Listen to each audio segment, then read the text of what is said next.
Hello, welcome to maths is not a homework. मैं हूं अरुणा। इस वीडियो में हम कर रहे हैं theorems 9.5 and 9.6 chapter number 9 circles की class 9th NCERT new syllabus से। Theorem 9.5 is equal chords of a circle और ऑफ कॉन्ग्रुएंट सर्कल्स। एक ही सर्कल में दो कॉर्ड्स ले लो बराबर, या फिर दो कॉन्ग्रुएंट सर्कल्स दोनों हूबहू सेम जिनका रेडियस सेम, उनमें एक एक कॉर्ड ले लें जो दोनों बराबर है। ये एक सर्कल ले लिया विथ सेंटर ओ, दो इक्वल कॉर्ड्स ले लेते हैं। इसमें दोनों को नाम दे देते हैं A B and C D. ये सब हमें दिया हुआ है, साथ के साथ लिख लेते हैं गिवन। एक तो सर्कल है विथ सेंटर ओ और दो कॉर्ड्स हैं A B and C D are chords to a circle such that AB is equal to CD। दोनों की लेंथ बराबर है। Are equidistant from the centre और द सेंटर्स। अगर एक ही सर्कल है तो उस सेंटर से, दो सर्कल हैं तो दोनों अलग अलग सेंटर से, यानी कि इस सेंटर से जो इन कॉर्ड्स का डिस्टेंस है दोनों का, सेंटर से ए बी का डिस्टेंस और सेंटर से सी डी का डिस्टेंस, वो दोनों डिस्टेंसेस बराबर है। अब सेंटर से ए बी का डिस्टेंस कौन सा होगा? ये ऐसे ही हो गया ना, जैसे कि एक पॉइंट है और एक लाइन सेगमेंट है। अब इस पॉइंट से मुझे डिस्टेंस देखना है इस लाइन सेगमेंट का। इस लाइन सेगमेंट पे तो बहुत सारे पॉइंट्स हैं, इनफाइनाइट पॉइंट्स हैं इसके ऊपर, है ना। अगर मैं इनको ज्वाइन करूं,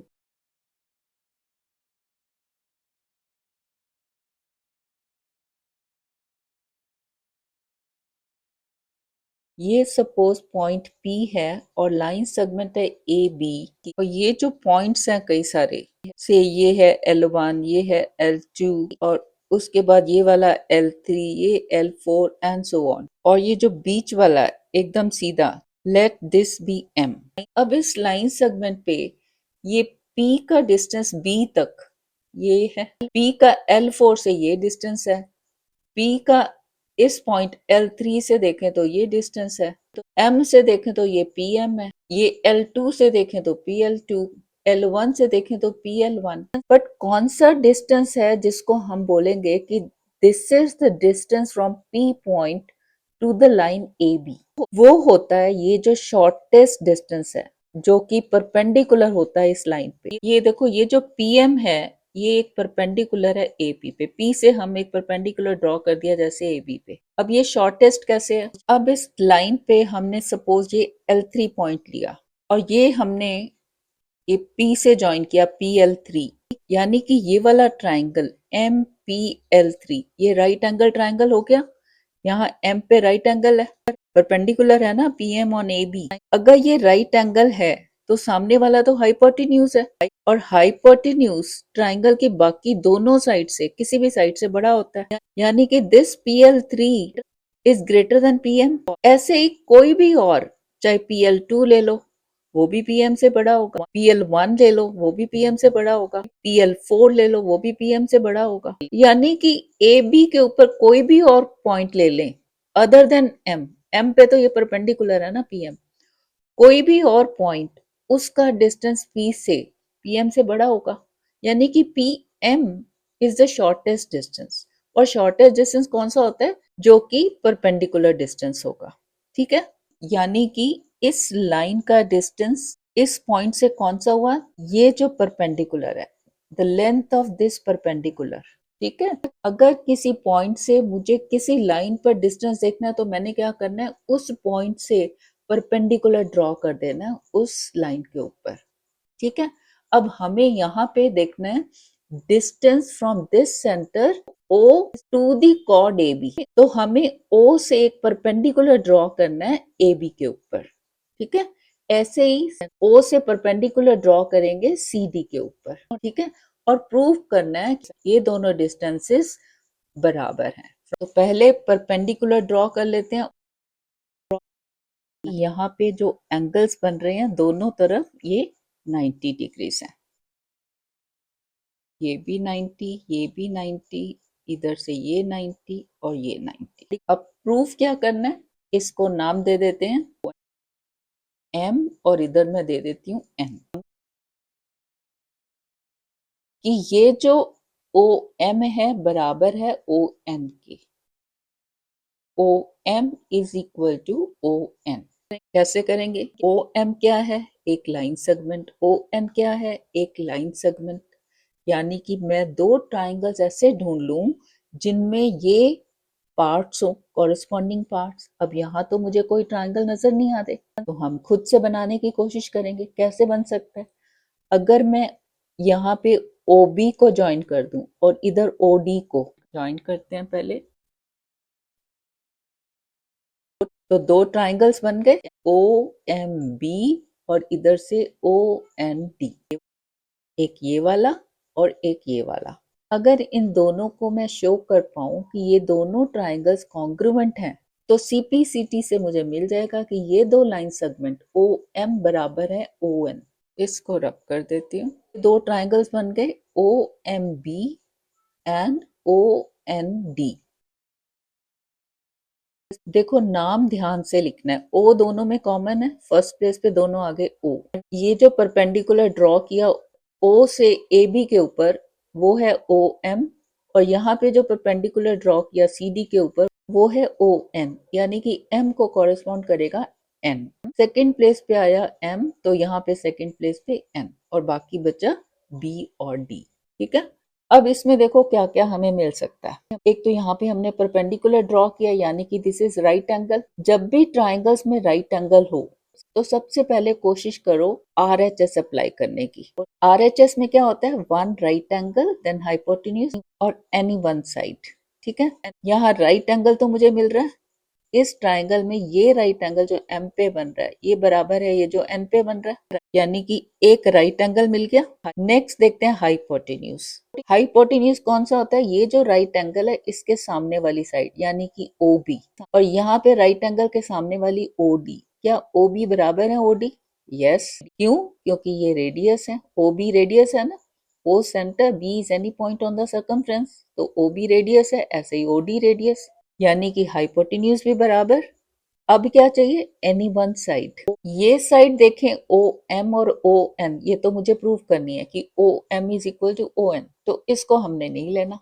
अब देखो क्या ये वाली साइड MB बराबर है ND? यस। कैसे, कि मुझे दिया हुआ है कि AB कॉर्ड बराबर है CD, और हमने थ्योरम 9.3 में देखा है कि सेंटर से अगर परपेंडिकुलर ड्रॉ करें कॉर्ड के ऊपर तो वो कॉर्ड को बाइसेक्ट करती है, यानी कि ये जो AM है ये बराबर MB। ऐसे ही ये वाला CN बराबर ND। अगर AB बराबर है CD तो उनके हाफ भी तो बराबर होंगे, यानी कि this MB is equal to ND, यानी कि हमें एक साइड भी मिल गई, यानी कि RHS अप्लाई हो गया। बस फिर क्या, by CPCT OM is equal to ON, जो मुझे प्रूफ करना है। देखो एक हाइपोटेन्यूज और एक साइड, यानी कि दो साइड्स मैं ले चुकी हूँ कॉन्ग्रुएंसी प्रूफ करने के लिए। बाकी बची तीसरी साइड जो कि है OM, ये थर्ड साइड है ना, ये बराबर होगी। हमें इतना ही चाहिए। वैसे जो बाकी के एंगल्स बचे हैं, एक एंगल तो मैंने ले लिया, चाहे वो राइट एंगल है, एक एंगल मैं ले चुकी हूँ, बाकी के जो दो एंगल्स बचे हैं वो भी बराबर होंगे, बट वो हमें क्वेश्चन में नहीं पूछे। बस हम यही लिख देंगे कि OM is equal to ON by CPCT, लिख लेते हैं। तो पहले तो कंस्ट्रक्शन लिखो, क्या क्या हमने किया। पहले हमने O से परपेंडिकुलर ड्रॉ किया है AB के ऊपर, जो कि AB को कट कर रहा है M पे, और O से परपेंडिकुलर ड्रॉ किया CD के ऊपर जो N पे उसको कट कर रहा है। तो पहले हम कंस्ट्रक्शन लिखते हैं, draw perpendicular from O to AB which cuts AB at M। ऐसे ही draw perpendicular from O to CD which cuts CD at N। ठीक है, फिर हमने ज्वाइन किया OB और OD, then join OB and OD। अब हमें मिल गए दो ट्राइंगल्स, है ना। अब इन दो ट्रायंगल्स को लिखो। Consider the triangles OMB and OND। अब हमने क्या करना है, इन दो ट्रायंगल्स को कॉन्ग्रुएंट प्रूव करना है। और हमने कैसे किया है, RHS से। यहां लिख लो RHS, पहले लिख दो राइट एंगल। तो राइट एंगल है ये वाला जो M पे बन रहा है, OMB, और यहाँ पे OND।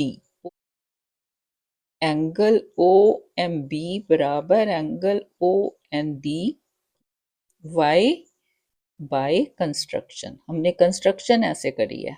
नेक्स्ट हमने लिखना है हाइपोटेन्यूज, ये जो राइट एंगल के सामने वाला OB और यहाँ पे राइट एंगल के सामने वाला OD। This OB is equal to OD, क्योंकि दोनों रेडियस हैं सर्कल के, radii of the circle. Next चाहिए हमें साइड, ये वाली हमने ली है MB बराबर ND।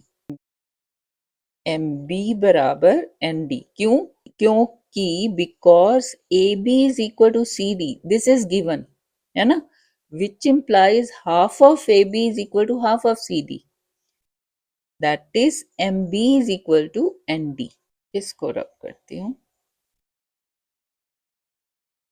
And how this MB is half of AB, इसका भी रीजन लिखना होगा। उसमें आप लिखोगे as perpendicular from center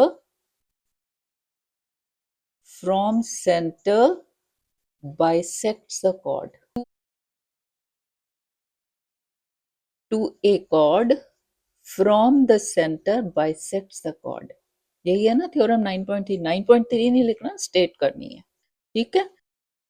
therefore by RHS congruence rule these two triangles, triangle OMB and OND are congruent। ठीक है, कॉन्ग्रुएंट हो गए तो बाकी के पार्ट्स भी बराबर, corresponding parts, which implies OM is equal to ON by CP/CT। ठीक है, पढ़ते जाओ, फिगर बनाते जाओ। Equal chords of a circle, circle बनाओ, सेंटर बनाओ, ये इक्वल कॉर्ड्स। और ऑफ कॉन्ग्रुएंट सर्कल्स, या एक ही सर्कल में दोनों कॉर्ड्स, या फिर दो सर्कल बना लो, एक कॉर्ड इसमें एक कॉर्ड इसमें, जैसे हमने शुरू में एक्सरसाइज 9.1 में किया। Are equidistant from the centre, तो मुझे ये पता होना चाहिए कि डिस्टेंस सेंटर का कॉर्ड के साथ कौन सा वाला है। वो हमने अभी देखा है कि किसी भी पॉइंट का लाइन सेगमेंट के साथ जो डिस्टेंस होता है वो होता है शॉर्टेस्ट डिस्टेंस। वो शॉर्टेस्ट कौन सा होता है, जो परपेंडिकुलर होता है इस लाइन सेगमेंट पे। तो यहाँ O से हमने परपेंडिकुलर ड्रॉ किया AB के ऊपर, और ऐसे ही हमने O से परपेंडिकुलर ड्रॉ किया CD के ऊपर। बस जैसे ही हमने परपेंडिकुलर ड्रॉ किए मीन्स मुझे ये एक एंगल मिल रहा है 90। अब मुझे शो करना है ये इक्वी डिस्टेंट है, मीन्स ये दोनों डिस्टेंसेस बराबर हैं। अब मुझे दो ट्राइंगल्स चाहिए जिसमें ये कॉरेस्पॉन्डिंग साइड्स हो जाएं, OM और ON। तो ट्राइंगल्स तो यहाँ पे दिख नहीं रहे थे, तो मैंने क्या किया, O को ज्वाइन कर दिया B से, और यहाँ पे O को ज्वाइन कर दिया D से। ये दो ट्राइंगल्स मिल गए मुझे। इन दो ट्राइंगल्स को मैंने प्रूव कर दिया कॉन्ग्रुएंट, और CP/CT से मुझे मिल गया कि OM बराबर ON। अब इसका कन्वर्स देखें उल्टा, यहाँ पे हमें दिया था इक्वल कॉर्ड्स, अब हम प्रूव करेंगे इक्वल कॉर्ड्स। सेम ऐसे ही फिगर बना लेंगे। ये है theorem 9.6, chords equidistant from the centre of the circle are equal in length. Same वैसे ही हमने एक सर्कल ले लिया विथ सेंटर O, दो कॉर्ड्स हैं AB और CD। अब यहाँ पे क्या है, chords equidistant from the centre, यानी कि यहाँ पे OM is equal to ON, और डिस्टेंस एक पॉइंट से लाइन का क्या होता है, परपेंडिकुलर डिस्टेंस। यानी कि हमें ये दिया है कि ये एंगल तो 90 हैं दोनों, जो M पे बन रहे हैं और जो N पे बन रहे हैं, और ये डिस्टेंसेस बराबर भी हैं, ये मुझे दिया हुआ है। प्रूफ क्या करना है कि ये वाली जो कॉर्ड्स हैं आर इक्वल इन लेंथ, कि AB बराबर CD। लिख लेते हैं क्या हमें दिया हुआ है। पहले तो एक सर्कल लिया, विद सेंटर ओ, और उसमें हमने दो कॉर्ड्स ले ली, तो A B and C D. जब फिगर बनाओगे तो ये इक्वल कॉर्ड्स लेके बनाना, जो प्रूफ करना होता है वैसा लेके हम फिगर बनाते हैं, तो प्रूफ करना आसान हो जाता है। हालांकि हम ये प्रूफ करने वाले हैं कि ए बी बराबर C D. Two chords A B and C D और उनका डिस्टेंस सेंटर से ओ एम बराबर ओ एम, और ये जो एंगल्स हैं ये 90 हैं, that is O M B is equal to O N D. Proof क्या करना है?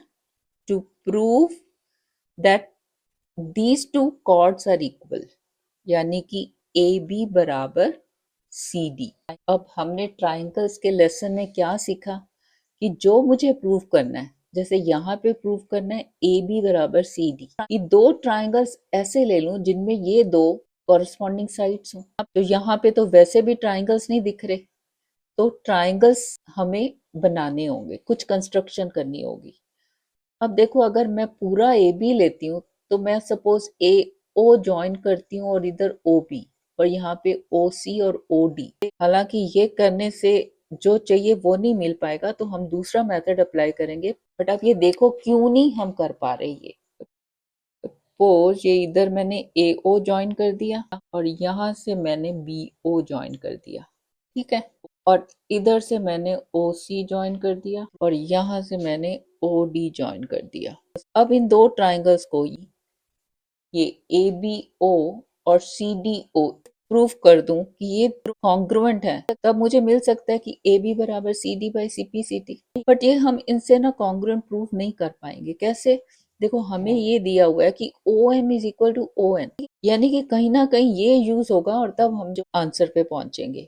यहाँ अगर मैं ये ट्राइंगल लेती हूँ ए बी ओ और सी डी ओ, तो ये तो हम कहीं नहीं यूज करने वाले, ना तो ये राइट एंगल ना ये साइड ओ एम। क्या हम इनके बिना प्रूव कर पा रहे हैं? नहीं। देखो, ए ओ अगर लें तो ए ओ तो बराबर है सी और ओ बी बराबर ओ डी, क्योंकि ये चारों रेडियस है। दो साइड्स तो मिल गई, तीसरी साइड मुझे प्रूव करनी है, यानी कि अब मुझे क्या चाहिए? दो साइड मिली है तो या तो ट्रिपल एस या फिर एस ए एस, बीच का एंगल। ट्रिपल एस हम ले नहीं सकते क्योंकि तीसरी साइड तो मुझे प्रूव करनी है बराबर है। अब बीच का एंगल कौन सा है? ये वाला ए ओ बी। हमने दो साइड ये लिए है ना, ए और ओ बी, यानी कि ये वाला एंगल, और यहाँ पे सी ओ और ओ डी, यानी कि ये वाला एंगल, यानी कि ये दो एंगल। अब ये दो एंगल तो हमें नहीं दिख रहा कैसे बराबर होंगे, है ना? तो हम ये दो ट्राइंगल्स लेके प्रूव नहीं कर पाएंगे कि ये दोनों ट्राइंगल्स कॉन्ग्रुएंट है, क्योंकि क्वेश्चन में जो दिया होता है ना उसका कहीं ना कहीं यूज होना है, तभी हम पहुंच पाएंगे जो हमें प्रूव करना है। ठीक है, अब इसमें हम और क्या कर सकते हैं? देखो, अगर मैं यहाँ पे ओ बी को ज्वाइन कर दूं और ओ डी को, तब कुछ मिलता है? पहले ज्वाइन करते हैं। देखो, ये थोड़ा मैंने अंदाजे से बनाई है, एकदम से लेंथ नाप के नहीं बनाया, तो दिखने में थोड़ा बड़ा छोटा हो सकता है, बट आप कंसेप्ट समझ लो। अब यहाँ पे ये दो ट्राइंगल्स मिल गए, बी एम ओ और इधर से डी एन ओ। अगर इन दो ट्राइंगल्स को मैं कॉन्ग्रुएंट शो कर पाऊं तो मुझे क्या मिल जाएगा इसमें, कि ये जो एम बी है और यहाँ पे ये जो एन डी है ये बराबर है by C P C T. चलो पहले इतना करते हैं, फिर आगे देखते हैं। अब इन दो ट्राइंगल्स में ओ बी बराबर ओ डी, अच्छा इसमें राइट एंगल है, तो सबसे पहले देखो कि आर एच एस अप्लाई हो रहा है कि नहीं। R H S means one right angle hypotenuse and any one side. ठीक है, राइट एंगल तो हमें ये मिला है ना। हाइपोटेन्यूज कौन सा है? इसके सामने वाली साइड, यानी कि ओ बी, इधर राइट एंगल के सामने वाली ओ डी, और ओ बी बराबर ओ डी क्योंकि रेडियस है, यानी कि हाइपोटेन्यूज मिल गया। और क्या चाहिए? एक साइड, ये वाली साइड। देखो, एम बी तो हमें मिलेगा सीपी सीटी से, क्योंकि मुझे ए बी बराबर सी डी प्रूव करना है ना। पहले एन डी प्रूव कर रही हूँ, उसके बाद करूंगी ए बी बराबर सी डी। तो दूसरी साइड देखो, ओ एम, यहाँ पे ओ एम और यहाँ पे ओ एन, ये दोनों बराबर हैं। ये हमें दिया हुआ है O M is equal to O N, यानी कि हमें साइड भी मिल गई, यानी कि आर एच एस यहाँ पे अप्लाई हो गया। आर एच एस अप्लाई होने से एम बी बराबर N D by C P C T, ठीक है ना। हाइपोटेन्यूज और साइड, ये दो साइड्स मैंने यूज कर ली कॉन्ग्रुएंसी प्रूव करने में। जो तीसरी साइड बची एम बी, वो बराबर होगी by C P C T. अब आगे का पार्ट हम दो तरीकों से कर सकते हैं। कैसे? एक तो ये है कि मैं ये ए ओ को ज्वाइन कर दूं, इधर से ओ सी को ज्वाइन कर दूं, और जैसे यहाँ पे प्रूव किया M B is equal to N D by C P C T, यहाँ पे भी दोनों ट्राइंगल्स को कॉन्ग्रुएंट प्रूव करके शो कर दूं कि ए एम बराबर सी एन, और इधर से ए एम को ऐड कर दो एम बी के साथ, सी एन को ऐड कर दो एन डी के साथ, तो ए बी बराबर सी डी। या दूसरा मेथड क्या हो सकता है कि इसमें मैं थ्योरम 9.3 अप्लाई कर दूं। वो क्या है? वो है कि सेंटर से अगर एक परपेंडिकुलर ड्रॉ करें एक कॉर्ड के ऊपर, तो वो कॉर्ड को बाइसेक्ट करता है, यानी कि ये ए एम बराबर है एम बी के, और इस साइड में ओ से जो परपेंडिकुलर ड्रॉ किया सी डी पे, यानी कि वो सी डी को बाइसेक्ट करेगा, यानी कि यहाँ पे सी एन बराबर एन डी के, ठीक है। यानी कि यहाँ पे एम बी तो है, एक और एम बी मैंने ऐड कर दिया, is equal to N D, और एक एन डी मैंने और ऐड कर दिया। कर सकती हूँ ये मैं, क्योंकि एम डी बराबर एन डी है ना। अब M B plus M B बराबर, अब ये एम बी बराबर है ए एम बाई थ्योरम 9.3, तो इसको मैंने लिख लिया ए एम बराबर एन डी, एक ऐसे ही रहने दो, दूसरे एन डी को मैंने लिख दिया C N plus C N. तो ये क्या है? ये है ए बी, ये क्या है? सी डी। ये प्रूव हो गया। तो सेकंड पार्ट आप कैसे भी कर सकते हो, ठीक है। लिख लेते हैं प्रूफ। पहले तो जो कंस्ट्रक्शन की है, ओ एम को हमने परपेंडिकुलर ड्रॉ किया ए बी पे, तभी हमें मिला distance from the centre to the chord A B, ऐसे ही distance from the centre to the chord C D, यानी कि O N perpendicular to C D. और क्या किया? ज्वाइन किया हमने O B and O D, O B and O D. अब हमने क्या करना है? हमें दो ट्राइंगल्स मिल गए, ये वाला और ये वाला। Consider the triangles O M B and O N D. नाम प्रॉपर होने चाहिए, ओ कॉमन है यहाँ पे, फर्स्ट प्लेस पे ओ और सेकंड पे हमने एम लिया है। अब ये जो एम है, ये ओ से जो हमने परपेंडिकुलर ए बी पे डाला है वो है एम, कॉरेस्पॉन्डिंग होगा एन जो हमने ओ से परपेंडिकुलर डाला है सी डी पे। तो सेकंड प्लेस पे यहाँ एम आया, तो यहाँ पे आएगा एन, बाकी बचा बी और डी। अब हमने शो करना है कि ये कॉन्ग्रुएंट है, क्योंकि यहाँ पे राइट एंगल्स हैं, तो हमने यूज किया है आर एच एस। तो राइट एंगल है यहाँ पे कौन सा? ये वाला ओ एम बी, और यहाँ पे O N D. Angle O M B बराबर एंगल ओ एन डी, ये हमें दिया हुआ है, ये है ना। कि हमारी कंस्ट्रक्शन ऐसे है कि हमने परपेंडिकुलर ड्रॉ किया है, दिस इज बाय कंस्ट्रक्शन, और गिवन है ना कि हमें दिया है ना कि equidistant from the centre, और डिस्टेंस यही होता है perpendicular distance. Next hypotenuse O B, और यहाँ पे ओ डी। ओ बी बराबर ओ डी, दोनों क्यों बराबर हैं? क्योंकि दोनों रेडियस हैं सर्कल के, रेडियाई ऑफ द सर्कल। तीसरा साइड, साइड कौन सी हमने लिया? ये ओ एम और ओ एन। ओ एम बराबर O N, this is given, ये ठीक है। Therefore by RHS congruence rule,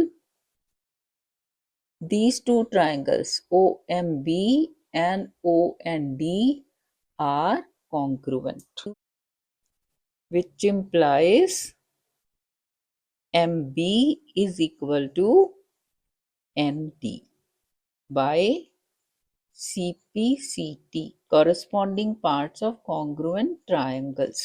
इसको रब कर देती हूँ।